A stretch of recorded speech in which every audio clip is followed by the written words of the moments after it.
I mean, it takes vulnerability to just put yourself out there and even want to coach in the first place. For me, like just working with people and connecting, sometimes it can be a little intimidating. So for me, just the vulnerability of putting yourself out there and, wanting to help and, inspiring others to also be vulnerable and speak up about things that they wouldn't normally speak about. And so I haven't really done it in the sense of the basketball coaching yet, but in terms of just general coaching and the people that I talk with, that helps them. Just when you're vulnerable, it helps you open up and heal those wounds that we stuff down for so long. And that's something that I did with my father, actually. I was just suppressing all of these emotions, and that led to this point where it's like You are listening to the Bridging Impact Podcast, transforming leaders on and off the court with host Coach Furtado. Without further ado, let's dive in.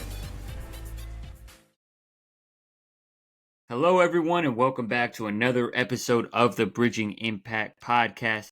Today, I have with me youth basketball coach, founder of Nova Fusion, and podcast host of the EMG Transformations, Dan Stowell. Welcome to the show, Hey, Dan. Justin, it's great to be here today. Thanks for having me. You got it. So let's dive right in. How we'd like to start talking, and I'd love to dive into talking about EMG transformations and experiences, growth, and mindset, everything that the podcast is about. But before let's get there, I'd like to give the listeners a little context on who you are within kind of the sports world. So how has the game of basketball or sports in general made an impact on your life beyond the game? I love that. And we touched on it on our episode together, but it's good to dive deeper and be on the other side of things here. For me, basketball has always been a huge component of my life ever since I was anywhere from like 5 to 7 years old, just playing out in the street with my friend and really just developed a love for the game. But for me, it came really critical in my life because my father was an alcoholic parent, and things got pretty bad in the house to the point where me and my mom had to move out, stay with other family members. There was times where he was in rehab, so we're coming back, and just a ton of uncertainty that really plagued my entire childhood, from honestly as long as I can remember to my senior year of high school, where I finally moved out of the house with my mom. So for me, basketball was always that outlet for me. I think we can go in two directions when life strikes with adversity and we hit hard times like that. We can either go follow in that direction and, it's like, oh, well, my dad's the alcoholic. Like that's just what I am too. And you just start making those same decisions. But for me, I always saw the impact that he made, not only on himself, but on me, my mother, all the relationships that he had, and his entire life, like his career as well. So that's something that I didn't want to repeat in my life. And for me, basketball and, connecting with these guys, and those became my true friendships down the line. And as I continued to grow in high school and middle school and stuff like that, as you know, I was diagnosed with Crohn's disease, and in my senior year of high school, didn't really make it. Actually, it was just weeks before when I got diagnosed, I became homebound for that entire year. And during those surgery processes, when I was self-isolating and really just like gone from the world at that point, the only people that were in my life were those basketball brothers. So it really made a big impact on me. And, those connections are still lasting today, over a decade later. So basketball has always been a big part of my life. And now I'm really excited to start coaching with this new chapter and start giving back. And I appreciate you for sharing. And there's a lot of powerful messaging that we can unpack there. And so where I want to begin with your story is talking about kind of the connections, right? Talking about being diagnosed with Crohn's disease, the connection to basketball when you were going through challenging times with your mom due to your father. So talking about how the people in basketball, whether it's coaches, teammates, are there any stories that you remember that you can share that, right, you tangibly like look back on and I'm like, that moment, that experience, that period of life, like that person really made an impact on me? Yeah, I would say early on, and actually with the organization that I'm working with now and coaching with. During that point in my life, I'd say I think it was when I was around 10 years old. That's when things were really bad with my dad. And I didn't have any really good role models in my life either. And so things were just really difficult for me. I didn't have anyone to talk to or connect with. And the organization that I'm working with now, Hype Athletics, they really took me under their wing at that point. And they were a growing organization at the time. And the founder was leading a lot of these trainings and coaching in the leagues that they started. And, it's still a new organization here, but they always saw potential in me. And one of the things that really sticks out in the organization is that they they help kids that are in underdeveloped situations, or maybe family life just isn't right, or um, drug prevention, stuff like that. Like, they're always looking back for the community and trying to do the best that they can. So for me, I needed a good role model in my life at that time. And Coach Ali, he would always take me under his wing. He would give me that extra time in practice, go with me before practice, stay with me after practice, and just make sure that, it's not just basketball too. Like, we're connecting on a personal level at that point. And so we really just developed that bond, and we developed a lot of respect for each other as well. And I can say that, that left a big impact on me to want to give back to others and, just lead by example as well. So that's what really, just all of those experiences when life was uncertain at home, I felt like I had certainty, protection, and comfort out on the basketball organization. So that was really eye opening for me. And now I want to just be in that same position that he did for me. And with these kids, because they still have that same mission, a lot of these kids are in broken homes and broken families. So if I can be that role model for them and that positive leader for them, and show some of my experiences, and hey, I was actually in a similar position as you, but I was able to navigate through with the community here at Hype. And, this is a family, and just bringing that concept and bringing that awareness for them, that's one of the things that I remember most. It's really important to have those people in our lives, and it just shows your story, and Coach Ali shows that's what we're in it for, right? We're in it to make an impact, and I really think there's so much wisdom within that, because you talked about that being a reason that you want to continue to give that back as a ripple effect and leading by example, and that just comes from one coach and the influence that we can have as coaches. So can you continue to expand on some of the life skills beyond the connections, right, that really helped you have an outlet to then now become who you are today? Yeah. So it really became something that I looked forward to, and people that I wanted to be around. And um, a lot of it was like having a good time and just quality time and people that I enjoyed being around. But, they would show me the importance of hard work, the importance of discipline, the importance of not giving up on yourself, and, staying committed to doing the things that you said you were going to do. And all of these, it was more of a work ethic that I learned with them. And that transitioned into resilience later on, because there's been so many times, like in school, even, like, I wasn't the best at school. And so the stuff that I learned in basketball, it helped me get through some of those tough times in classes. And part of that was with that experience with my father. It was just hard to focus and worrying about what's going on at home at the time. But, that gave me that resilience rock, in a sense, where I always had something to go back to. And it was that discipline from basketball, and also just having people to talk to as well, because at that point I really didn't have people to talk to. So they showed me that it's okay to open up, it's okay to be vulnerable. And as a young kid, communicating those things, it's just such an uncomfortable thing. And you don't even know if it's okay to speak up about these things, because you don't want to get, your parents in trouble. Not that it was like an abusive relationship or anything like that, but as a kid, it's just a really uncertain period. So just having that support system and that support group, it really just opened my eyes and allowed me to to open up more and not be so sheltered and shy, and I could actually be my authentic self around these people. So there's a lot more than just connections, right? It's kind of helped you shape to be the person you are today, right? Being able to be vulnerable, express yourself, and kind of figure out that authenticity just through the sport of basketball, which is amazing. And so you kind of, I want to pivot into your kind of philosophy now, because I really like your philosophy in terms of experiences, growth, and mindset. And we're talking about experiences right now. We're talking about the experiences that you had growing up, between health and family, that were challenging. And you talked about earlier that you had a couple of different choices within those experiences. Can you talk about how, as a coach now, you help your athletes make choices with the experiences they have? Yeah, I love that question.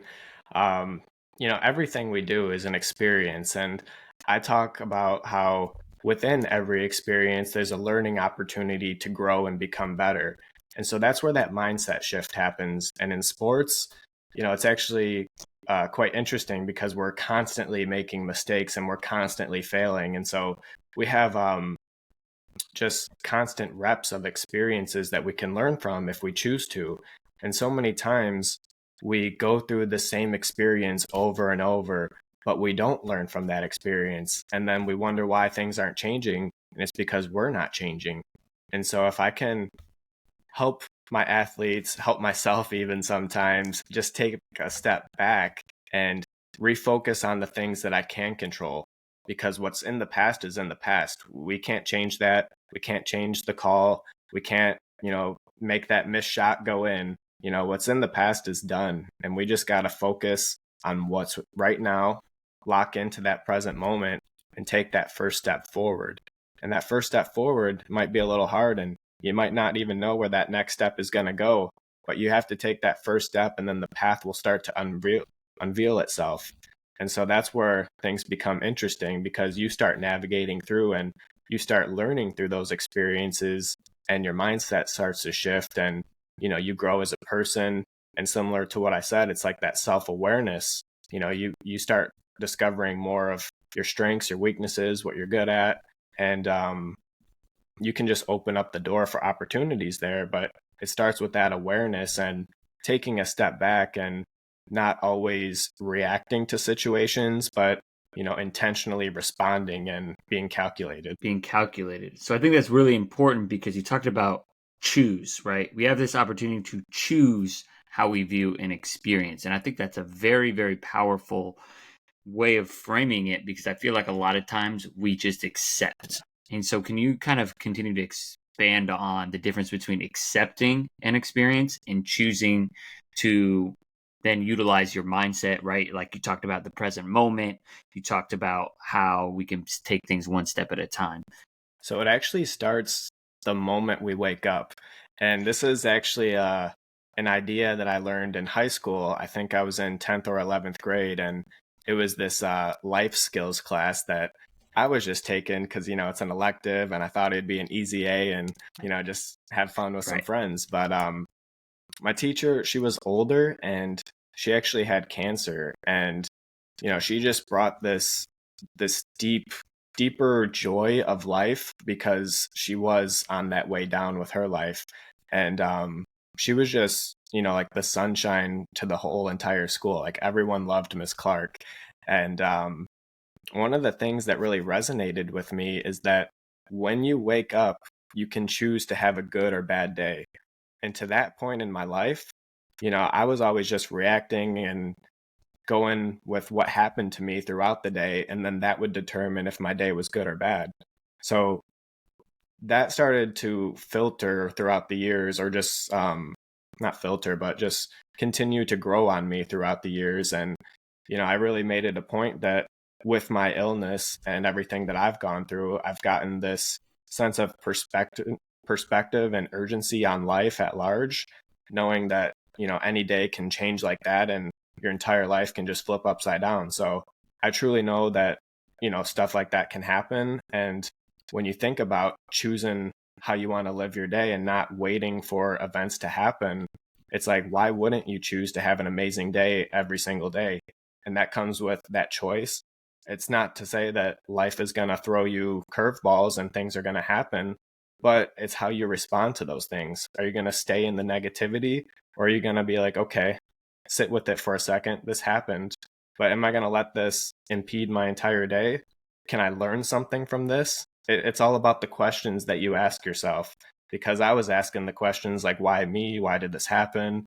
And then that just snowballs that negativity. So just being a little bit more aware and intentional, and just knowing that you do have that choice. I think that's the biggest thing, because then you can start working with that. Right. Right.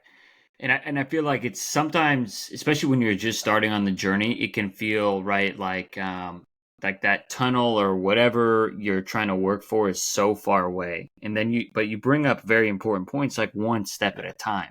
Choose what you can control. You're gonna fail. How can you learn from that experience of failure, right? So for me, I think one of the biggest things that I've been working on, and I'm continuing to work on, I have not mastered it yet, but I feel like I've made some progress, is what's important now. So we had that conversation with Tammy 2 weeks ago. So it's the acronym WIN.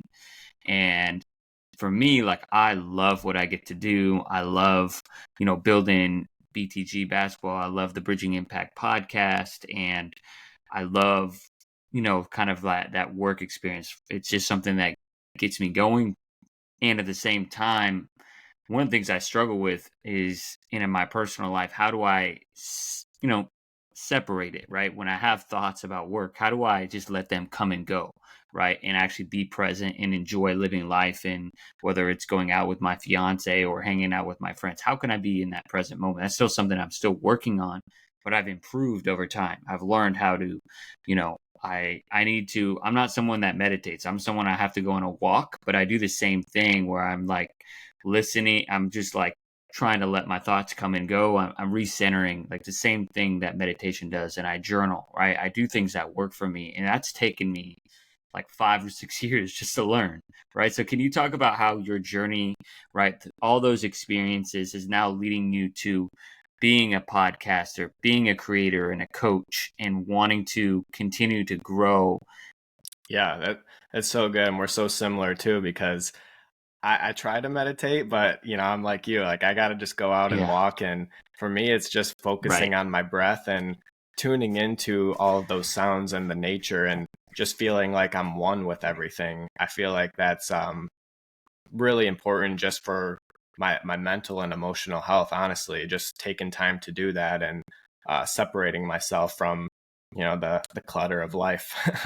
But yeah, in terms of how all these experiences are shaping what I'm doing now and just this path now, um, I actually started a blog in 2019, just documenting this health journey that I was on, because I didn't really have the words to put all of it together yet, and uh, I knew that it was something that I needed to put out there, because when I was in the hospital, I was at the children's ward at the time, and I saw kids that were in similar situations than me, and even in worse ones, and they didn't really have the voice to speak up about that. And I lead with a deep sense of empathy, and just those moments in those hospitals, those experiences really made an impact on me. So I felt like I had to speak up and be vocal, and just share what's going on and bring awareness to these types of illnesses at the same time, because only 1% of the population have Crohn's and IBD. So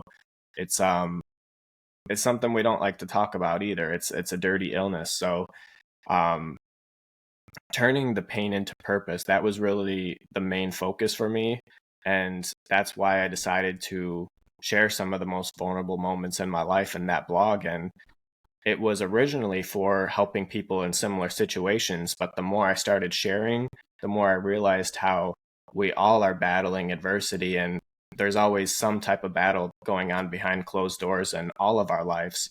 And if I can show how I overcame this extreme circumstance, that puts your adversity into perspective, and that gives you the power to feel that, hey, if he overcame this, I can overcome what I'm going through. And the more I started sharing, the more and more I started hearing more of those stories, and how I'm impacting others by sharing my story. And that's where I was like, okay, like it was just a personal blog at the time, but I gotta expand. I gotta turn this into more of a community that's beyond myself, because I was just sharing personal stories at the time, but we all have a story. And, that's what I was connecting with others. And that's like a gift of mine now, because I'm so vulnerable. I can instantly connect on such a deep level with others because they feel open and vulnerable that they can share with me now. And so that's where EMG Transformations, the podcast, came into play, and sharing other stories of resilience and adversity. And, what was that mindset? What did you learn from that? And how did that lead to your growth? So it really just, like, it just came to me.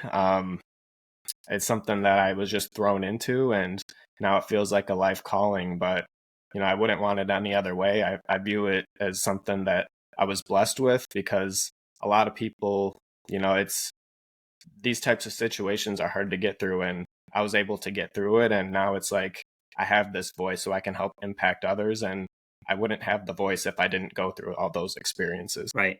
Right. Being grateful for the opportunities to overcome those experiences and then having your paint to purpose, like you talked about, in terms of being able to share that message and connect and inspire people.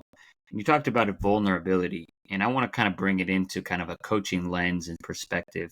Can you talk about how vulnerability has actually helped you connect and make a bigger impact on your athletes? Yeah. I mean, it takes vulnerability to just put yourself out there and even want to coach in the first place. For me, like, just working with people and connecting, sometimes it can be a little intimidating. So for me, just the vulnerability of putting yourself out there and, wanting to help, and, inspiring others to also be vulnerable and speak up about things that they wouldn't normally speak about. I haven't really done it in the sense of the basketball coaching yet, but in terms of just general coaching and the people that I talk with, that helps them. Just when you're vulnerable, it helps you open up and heal those wounds that we stuff down for so long. And that's something that I did with my father, actually. I was just suppressing all of these emotions, and that led to this point where it's like I'm a bottle that's just ready to burst. And so I would have these, like, little episodes where if this little thing happened, like, it has nothing to do with what happened. It's the buildup of all these emotions that I had there. And so that's what caused me to react in a way that, I would not have wanted to react. And so if we can just be vulnerable to address these things that we're feeling, that these thoughts that continue to come up and we don't want to deal with them, just try journaling, like you said. That's been one of the biggest game changers in my life, and I've been doing it since 2018. So if we a lot of times, like, being vulnerable, we think we have to talk to someone. We can be vulnerable with ourselves in a journal, and that can have such a great impact as well. I love where this conversation is going, talking about, the healing of wounds and what you were suppressing in terms of your experiences, because now as I'm kind of thinking about and hearing you talk for this episode, I feel like it can be really impactful for the coaches that are listening, because the athletes we work with, or the people we work with, whether that's in our personal or professional lives, they are impacted by our how we show up, right? Our energy. And so I feel like a lot of what you're talking about helps shape how we show up, helps shape how we own ourselves in within the environment that we're in. So can you talk about how a lot of this work has given you more confidence, just to be yourself, which then, you know, helps create a more authentic space, whether it's the podcast you're hosting or the kids you're coaching in Yeah, basketball? this is building off really well. You nailed it on the head there, because it totally does impact the way that we show up as coaches. And then the way that we show up, we're making that positive or negative impact based off of our mood and the energy that we're delivering on a weekly basis to these kids. And they're going to start absorbing that, good or bad. So that's really on us to be intentional with how we show up, even if we're having a bad day. And, you know, we're bringing this baggage to practice. Like, we gotta, before we start practice, even if you're just sitting in the car, like, you gotta take a moment for yourself to unpack that, so then you can go in with the right headspace and coach your team to the highest level that you can. So that's what I'm thinking about that. Sorry, I like missed your question now because I'm like just thinking about this and building off of it. Yeah, no, keep going with that, because I think there's a lot there, because I think sometimes as coaches we can forget how much our presence really impacts kids. Like, they are watching everything, right? If you're at a tournament and you do tournaments as a club coach, how are you spending time in between games, right? Even if they're not remotely watching you, they kind of notice your habits. So like, it is so crucial to be a role model in everything you do when you're around kids, and then obviously on the internet now as well, because they're definitely watching you and what you're doing on social Yeah, media. no, they got their TikToks and everything. Like they're always out there Yeah. dancing Oh and yeah. doing stuff. But yeah, we I know. have to lead by example and we have to be that role model, like you said. And they're gonna pick up on the energy and just the way that we communicate even as well. So we gotta set up that culture, and that's something that I think is extremely important from a business and team sense as well. Like, what are your core values? What's your mission? What's your vision? Like, what are you striving to do here? And getting everybody on the same page with that. And it's going to be different with how you do that. Everyone's going to resonate with different parts of the culture and the vision with what you want to do. So then it's bridging their personal goals with the organization's goals, and it's finding how can you do that, having those one-on-one conversations, and really just bridging that awareness there that we're all moving forward in the same direction, and it's mutually beneficial as well. I like that, you're using the word bridging. It's bridging impact, so I love it. Exactly, bridging able to their personal why with the team why, and being able to connect. And so before we kind of dive into that potentially, I'd love for you kind of brought up the way we show up is also the way we communicate. And I know that's something that we touched on before we hopped on recording today, talking about how important communication is. So can you share some communication tips and techniques that you have been learning recently that you find that has helped you become a more effective and efficient communicator with your Yeah, athletes? it's still a work in progress over here, but I'm figuring it out a little bit. And really, for me, I'm working with sixth grade girls, basketball coaching for anyone listening. So for me, it's a little bit of meeting them at their level. And for me, like I don't really have kids that age in my life, and historically I haven't. So it's been an adjustment of just figuring out like how to even communicate and get on that type of level. Um, but for me, I found that it's like, what are they excited about? And then leaning more into that. And that's going to just spark conversations and pull it in different directions. And then before you know it, you're just having a fun conversation and you're really connecting with that athlete on a deeper level. And then maybe the next practice, you bring up a keyword or something that you said from that previous conversation. And it's like, it just continues that connection. It's like, oh, well, coach remembered that I like Batman, or coach remembered that I like Taylor Swift, or so and so is my favorite player. Like I love Caitlin Clark. So if you can just remember these little things about your players, that's going to establish that connection.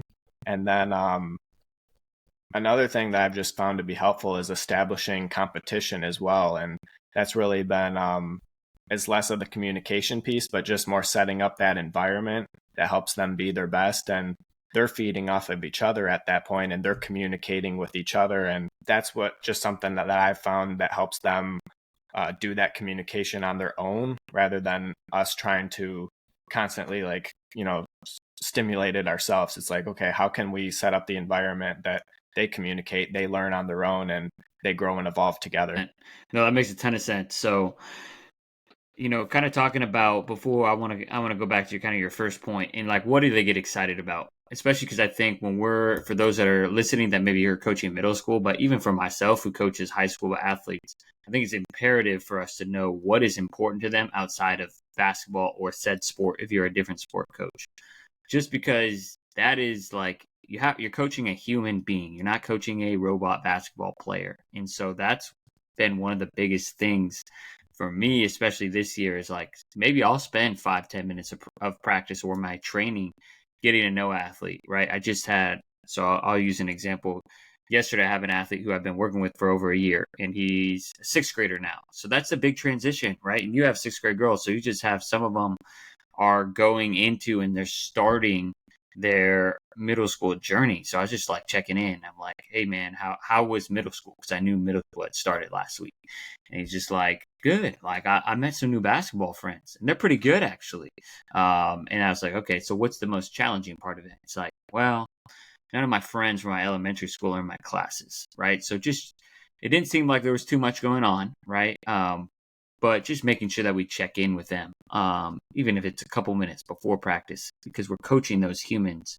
Those are the relationships that we're building, and that's what leads to great communication within competition. Yeah. Yeah. And it's like, what are they here for as well? Like, I know we actually got connected through Tammy, and she speaks on that very well.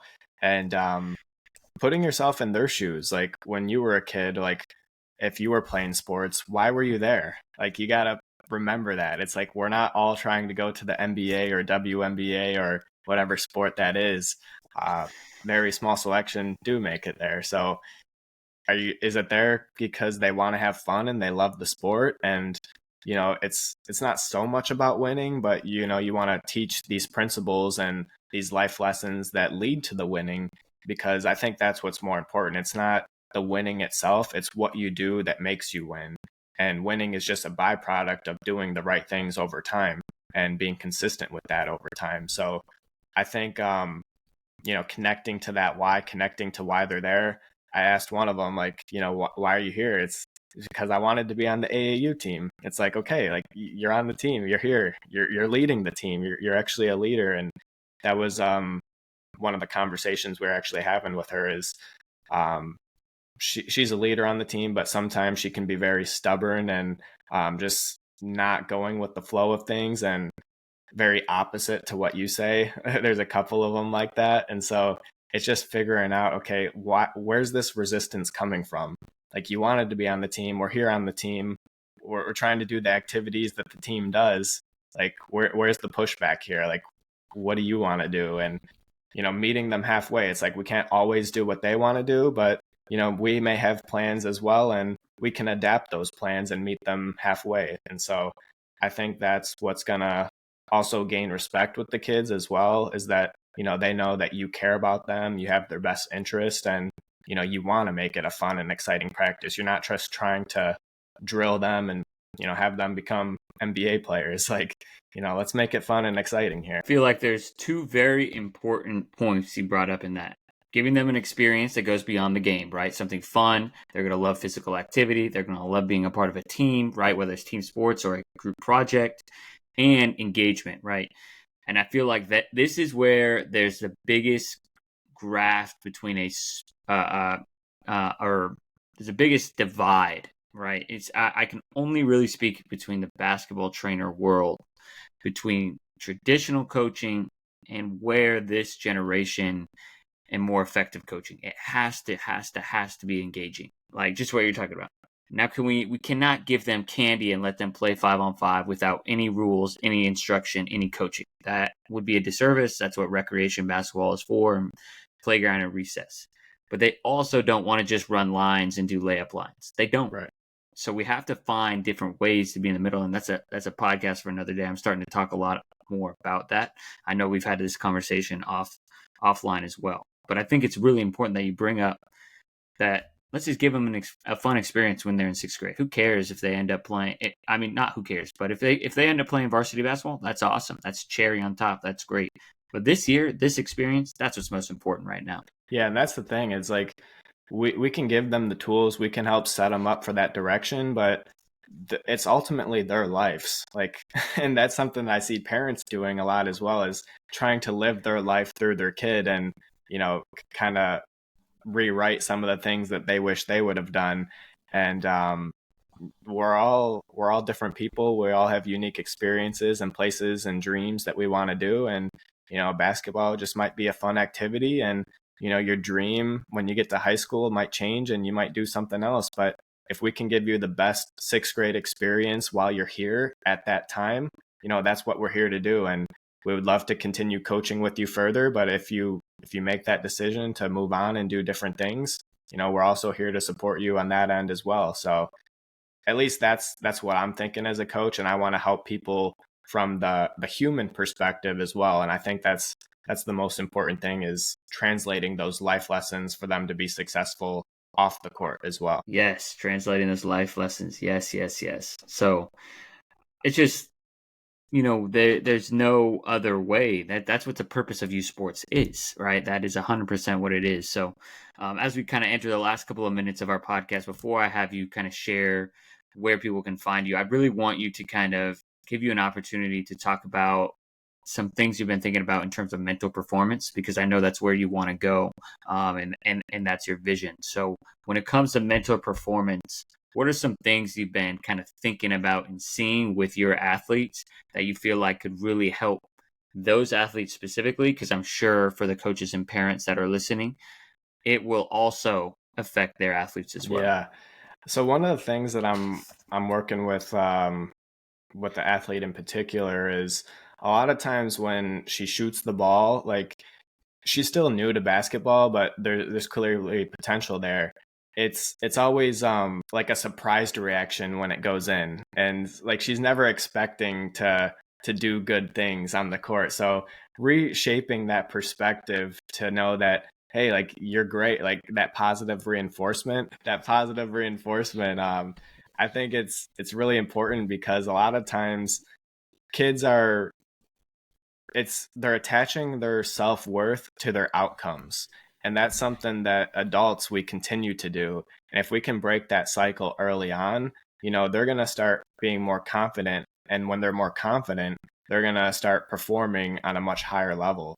So that's something that I've noticed. And even when they're tired, like when you're doing laps or when you're at the end of practice and you're waiting for the scrimmage, but you don't even really want to scrimmage anymore because you just want to go back home and eat and go shower and stuff.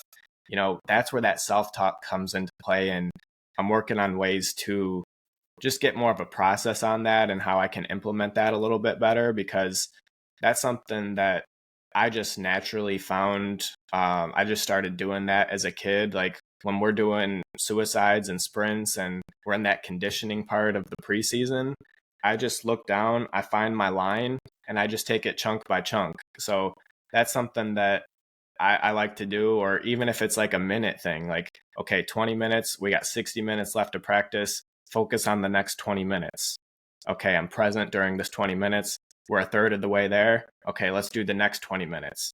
Okay, the next 20 minutes. And before you know it, you've completed the job, and, job well done. But when you look at that whole 60 minutes or that whole goal at once, that's where things can get a little dicey. So taking a moment to step back and break things part by part and alleviating some of that overwhelm, I think, especially with the youth, that's something that, would do them wonders when they can actually think clearly about certain things, not have that hesitation, and then they can just go all in.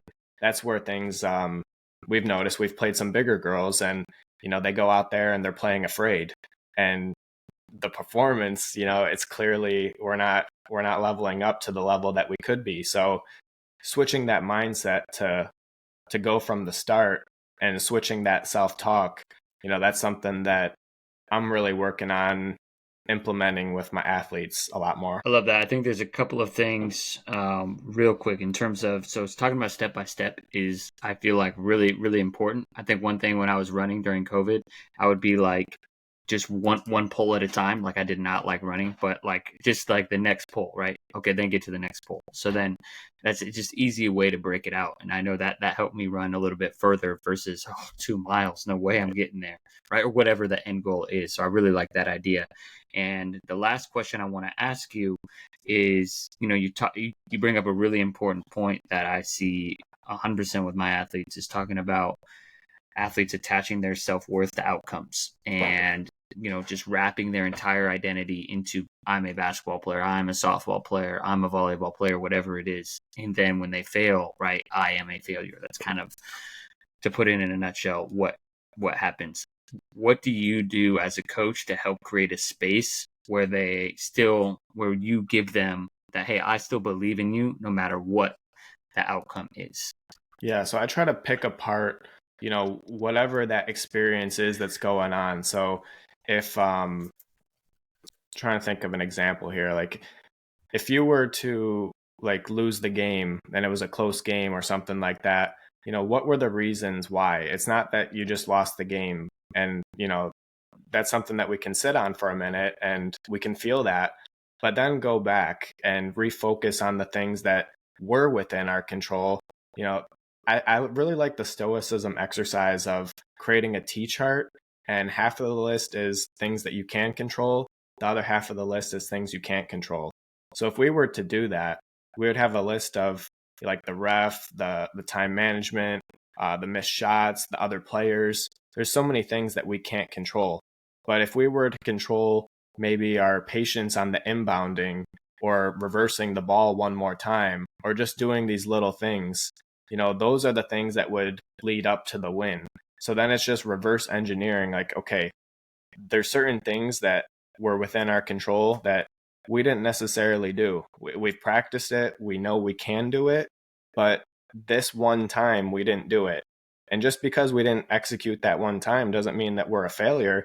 We just didn't complete the job that one time. So if we were to go at it a next time, and that's where experiences plus mindset equals growth comes into play, we have so many experiences and we're going to get another shot eventually. And so when we do get that next shot, we want to make sure that we shift our mindset and we're aware that, hey, like, remember what happened last time? Okay, let's do this time and let's get a new result. And so that's where I see just that whole philosophy and how it goes with sports, it goes with life, it goes with basically anything, and it's really applicable. So that would be my final nugget, I guess I could say. That's a great final nugget, because you're just talking about reflection. What can you control and what can't you control? And just building out a reflection process for that, for athletes, for yourself as a coach. And I think, what goes into winning is what can we control, what can't control, refs, the environment, XYZ. So I appreciate all the time and wisdom that you dropped today. For those that want to continue to get more EMG Transformations podcast, where can they find and listen to the podcast, and where can they find and connect with you? Yeah, I'm at Instagram mostly at Nova Fusion Co at the end. That's where I promote the podcast. You'll see my personal page on there as well. So that's a great place to contact me. And then my website, novafusion.co, for any other inquiries. All right. I appreciate your time today, Dan. Make sure that if you are a listener that got a lot out of this, reach out to Dan. He's very approachable, and I got a lot of wisdom from him today. So thank you so much for your time today, Dan. Appreciate you for having me. Let's stay in touch. Thank you for listening to this episode of the Bridging Impact podcast. We'd love it if you would like, subscribe, leave a comment and a review on whatever platform you're on. It's the best way to help us grow. We appreciate you for doing that. We'll shout you out on social media. I'd also love if you connected with me on social media.